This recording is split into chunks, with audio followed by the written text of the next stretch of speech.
سلام نعخم يخونا بملا كورنعت عالم كوينكم على تو حبريتات تدقل زينات كتاتلو فتوات تعزبتي نسلوس حموشتين حساك لتشحن 10 عام تمرت زوادرنا يا زينات حيزنا قريبنا لنا نسنا مكيت تعالكم بمعدام بقطتنا بزرزر زينا كنسكركم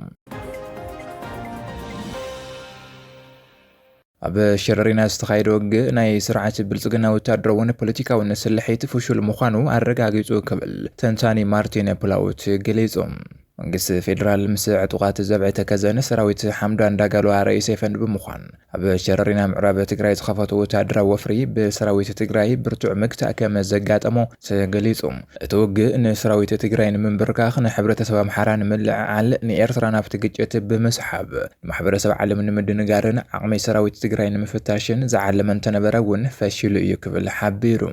በፖለቲካውን ወታደራውን ትንተና ምብራቕን ደቡብ አፍሪካ ዝፍለጥ ጋዜጠኛ ማርቲን ፑላውት ዘርግሖ ሰፊሕ ትንተና ከም ዝሓበሩ መንግስት ፌደራል ኣብ ሸረሪና ዝወልዕ ኩናት ኣርባዕተ ወታደራውን ፖለቲካውን ዕላማታት ዝሓዘ እዩ ነይሩ ክብል ገሊጹ እቲ ሓደ ሕወሓት ምዕራብ ትግራይ ንምሓዝ ኩናት ኣበጊሱ ብምባል ንሰራዊት ክልል ኣምሓራ ምልዕዓል እንትኸውን እቲ ካልኣይ ሰራዊት ትግራይ ናብ ወለጋን ቤንሻንጉል ጉሙዝን ከይሰገር ምእጋድን ንዕጡቓት ሱዳን RSF محجازن ينيرو بتوسخي شرارنا وسن إثيوبيا سودان إيرتران بمخانا إيرتران نفتي جيت بمسحاب محبرسب عالم مدنجارن نفتي كبابي زركب ناي سراويت تجراي وتدرو عقمي مفتاشي كم زخانه مارتين بولاوت جليزون تي بسراويت فيدرال عطوات زبعيت كزن سراويت حمدان داغلو رئيس فنز تخفت متقعتي بزتودبن بزتوهادن منجدي بسراويت تجراي كم زتمكته تنتاني رد زي فصامه زي سراويت فيدرال كبيد سنل بناو دنگاصن وتدراو سعرتن زسعبلن تخون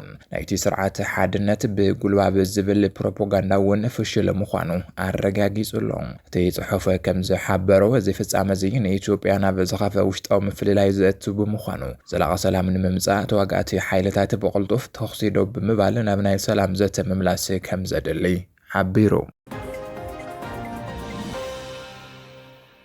حزيز جبر زلو صمدو مس وصا حيلتات زيكون صاب منغو بهرات ኢትዮጵያ ክኸውና ሎ ክበላ ይተሰብሓት ነጋ ገሊጾም አይተሰብሓት ነጋ ንሻዕብያ ሓዊሱ ምስ ወጻ حيلتات ዝግበር ጽምዶ ዝበሃል ናይ ወገን መተለላ ኻነ ጥምረት ይብምባል በገልጽ ተቃዊሞምዎ ዝኾነ ይኾነ ጥምረት ወይ ጽምዶ እንተሃልዩ በመሰረት ሕጊ መንግስቲ ኣብ መንጎ ብሄራት ኢትዮጵያ ጥራይ ክኸውን ከም ዘለዎ ኣመልኪቶም ብዛዕባ መስ ግንባር ገስገስቲ ሓርነት ትግራይ ዝነበረ ፍልልይ እዋናዊ መራርሓ ሕወሓትን ታሪኻዊ ድሕረ ባይታን ዝምልከቱውን ዘይተሰምዑ ሓቅታት ኣቕሪቦም ኣለዉ አይተስብሓት ነጋ በዛብዎ ቃለ መሕተት ጽምዶ ዝበሃል ንሻዕብያ ሓዊሱ ምስ ዝተፈላለዩ ወጻእ ሓይልታት ዝግበር ናይ ወገን ምትህልላኸነ ጥምረት በግልጺ ከም ዝተቃወምዎ ተገሊጹ ጽምዶ ዝበሃል ነገር እንተሎ ድማ ብመሰረት ሕገ መንግስቲ ኣብ መንጎ ብሄራት ኢትዮጵያ ጥራይ ክኸውን ኣለዎ ዝብል ሓሳብ ኣቕሪቦም ስብሓት ነጋ ምስ ማርያማዊት ኣብ ዝገብርዎ ቃለ መሕተት ብዛዕባ ታሪኻዊ ኣጋጣሚታት ክዛረቡን ከለዉ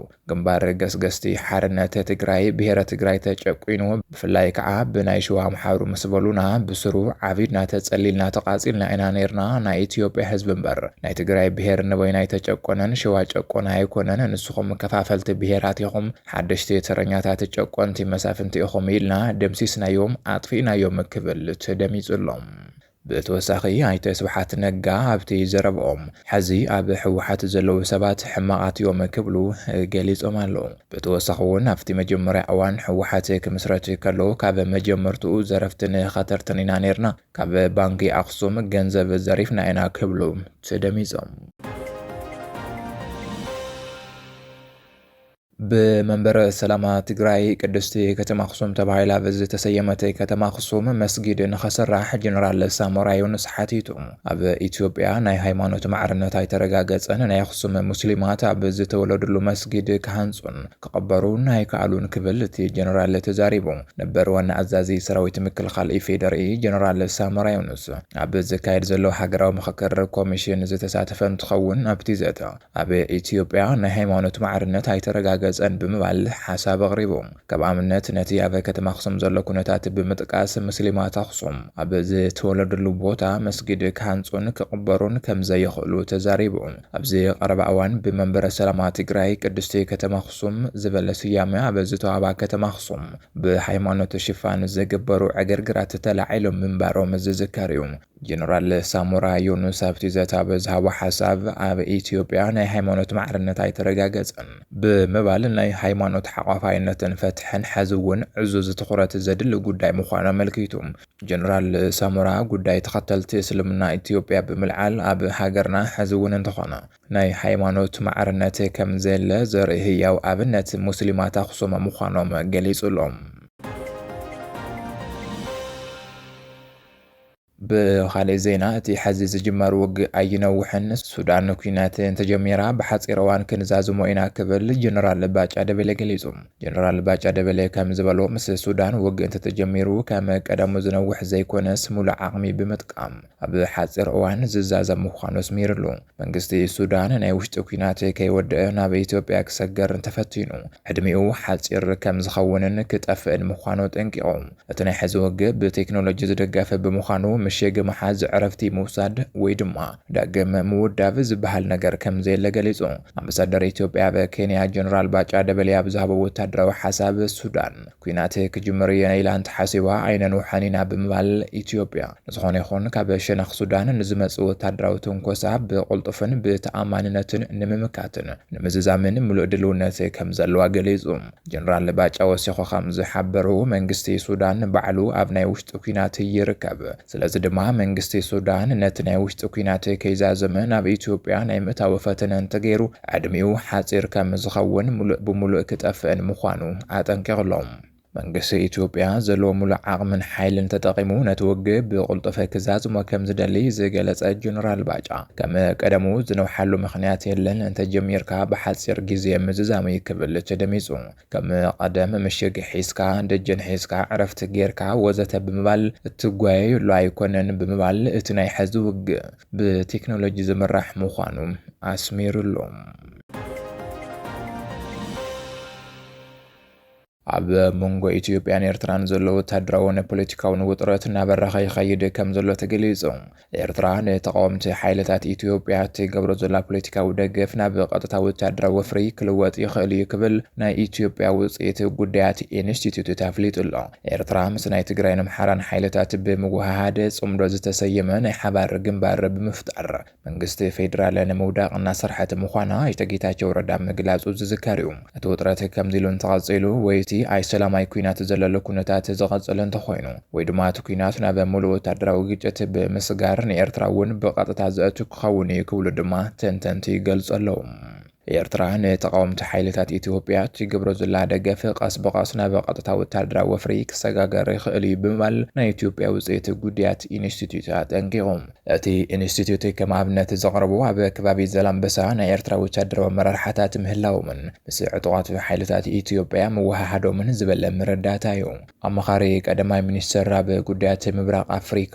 ጌታቸው ረዳ ብዝሃቦ መግለጺ ድማ ኤርትራ ምስ ናይ ትግራይን ኣምሓራን ሓይልታት ብምስራሕ ጽምዶ ዝተሰየመ ሓይሊ ብምፍጣር ንመንግስቲ ፌደራል ምውዳቕ ይሰርሑ ከም ዘለዎ ገሊጹ ነይሩ። ብተወሳኺ ኣብ ከባቢ ሸረሪና ኣብ መንጎ መንግስቲ ፌደራልን ሕወሓትን ናይ ፈረቓ መዓልቲ ውግእ ከም ዝነበረ ኣመልኪቱ ናይ ሰላምን ድሕንነትን ተመራማሪ ዶክተር ተመስገን ቶማስ ኣብ ዝሃብዎ ርእይቶ ክልቲኦም ወገናት ብስውርን ብግሁድን ብእጃዙር ዕጡቓት እናደገፉ ብምጽንሖም ውጥረት ነጊሱ ይርከብ ክብል ገሊጹ ትሕዚ ዘሎ ኩነታት ናብ ክልተ ኣንፈት ክኸይድ ይኽእል እዩ ክብሉ ድማ ተዛሪቦም ኣለዉ። ካብቶም ኩነታት ድማ ከም ቅድሚ 8 ዓመት ዝነበረ ሰላም ወይ ኩናት ከም ዘለዎ ክቐጽል ኢሉ እውን እቲ ግጭት ብፍላይ ካብ ሸነኽ ትግራይ ንዓበየ እንትኸይዱ ንኤርትራ እውን ብቐጥታ ናብቲ ወግእ ዘእቱ ምሉእ ኩናት ምፍጣሩ ከም ዘይቐሪ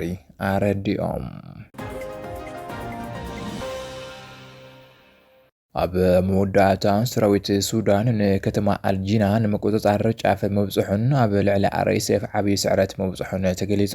ሰራዊት ሱዳን ዋና ከተማ ምዕራብ ዳርፉር ዝኾነት አልጀኒና ንምቁጽጻር ኣብ ጫፍ በጽሑ ከም ዘሎ ተገሊጹ። ኣብቲ መጥቃዕቲ 40 ወታደራዊ መኻይን RSF ክነዳ ከለዋ 30 መኻይን ተማሪኻን ኣመራርሓት ሓይሊ እውን ተቐቲሎም ከም ዘሎ ተገሊጹ። ብመሰረት ሚድያ ሱዳን አልሓዳስ ዝወጽእ ሓበሬታ ሰራዊት ሱዳን ዋና ከተማ ምዕራብ ዳርፉር ዝኾነት ከተማ አልጀኒና ንምቁፅጻር ጫፍ በፂሕሎ ክብል ገሊጹ ኣሎ። ንከተማ አልጀኒና ንምቁፅጻር ካብ 20 ኪሎ ሜትር ርሕቀት ኣብ ዝተኸፈተ መጥቃዕቲ ናይ ሕሜቲ RSF ሓይሊ ከቢድ ስዕረት ከም ዝገጠሞ ተገሊጹ። ብተወሳኺ ላዕለዎት መራሕቲ ወታደራዊ ሓይሊ ኣብቲ ውግእ ከም ዝተቐተሉ እቲ ዜና የረድእ። ወገነ ምዕራብ ትግራይ እውን ምትእኽኻብ ዘካይድ ዘሎ ዕጡቕ ሓይሊ RSF ኣብ ውሽጢ ሱዳን ብተኸታታሊ ናይ ስዕረት ደመና ይጉልበ ብምህላው እቲ ዝወፅእ ሓበሬታ ወሲኹ ኣመልኪቱ ኣሎ። ዝኸበርኩም ተኸታተልቲ ደጎል ዜና ነዚ ሰዓት ዘዋደድናዮም ዜናታት ኣብዚ ዛዚምና ኣለና። ንምክትታልኩም ነመስግን። ሰላም